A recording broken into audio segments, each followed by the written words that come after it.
So as far as I can tell, what you do is you specify your long-term ideal.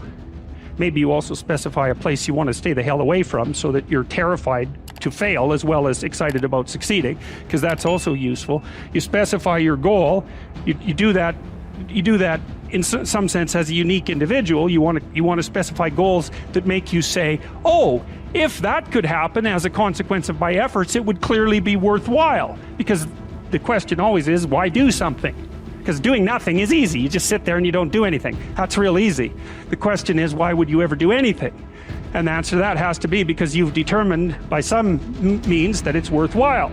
And then the next question might be, well, where should you look for worthwhile things? And one would be, well, you could consult your own temperament. And the other would be, well, you kind of look at what it is that people accrue that's valuable across the lifespan.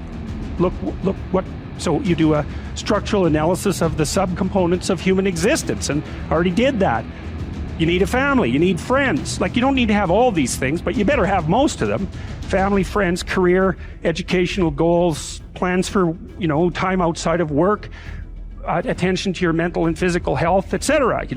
That's what life is about. And if you don't have any of those things, well, then all you've got left is misery and suffering. So that's a bad deal for you.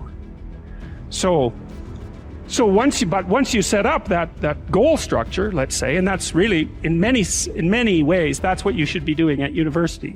That's exactly what you should be doing, is trying to figure out who it is that you're trying to be, right? And you aim at that, and then you use everything you learn as a means of building that person that you want to be. And I really mean want to be. I don't mean should be, even those things are going to overlap. And it's important to distinguish between those, because that's partly, and this is back down to the micro routine analysis. So if I was saying, well, you're going to try to make yourself more industrious. Okay, number one, specify your damn goals, because how are you going to hit something if you don't know what it is? That isn't going to happen. And often people won't specify their goals too, because they don't like to specify conditions for failure. So if you keep yourself all vague and foggy, which is real easy, because that's just a matter of not doing as well, then you don't know when you fail. And people might say, well, I really don't want to know when I fail because that's painful. So I'll keep myself blind about when I fail. That's fine, except you'll fail all the time then. You just won't know it until you've failed so badly that you're done. And that can easily happen by the time you're 40. So I would recommend that you don't let that happen. So that's willful blindness, right? You could have known, but you chose not to. Okay, so once you get your goal structure set up, you think, okay, if I could have this life, looks like that might be worth living, despite the fact that it's going to be, anxiety provoking and threatening, and there's going to be some suffering and loss involved in all of that.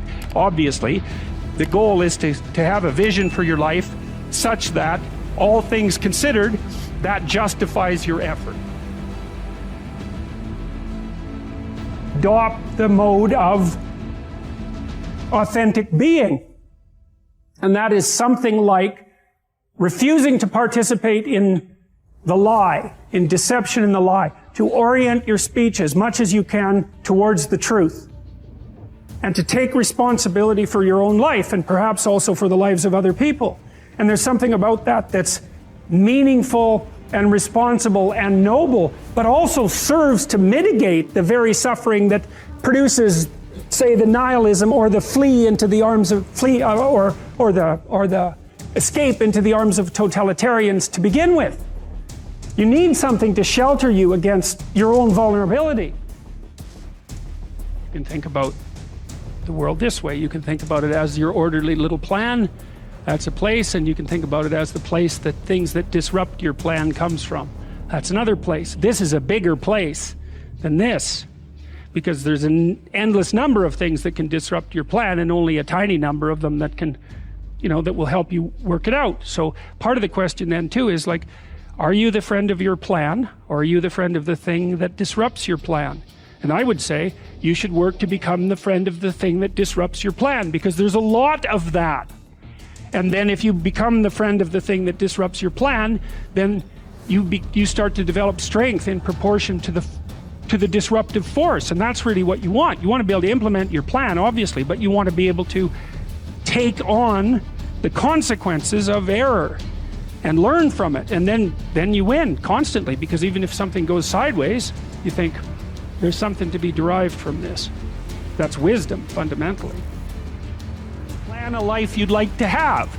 And you do that partly by referring to social norms. That's more or less rescuing your father from the belly of the whale. But the other way you do that is by having a little conversation with yourself about, as if you don't really know who you are, because you know what you're like. You won't do what you're told. You won't do what you tell yourself to do. You must have noticed that. It's like you're a bad employee and a worse boss. And both of those work, for you.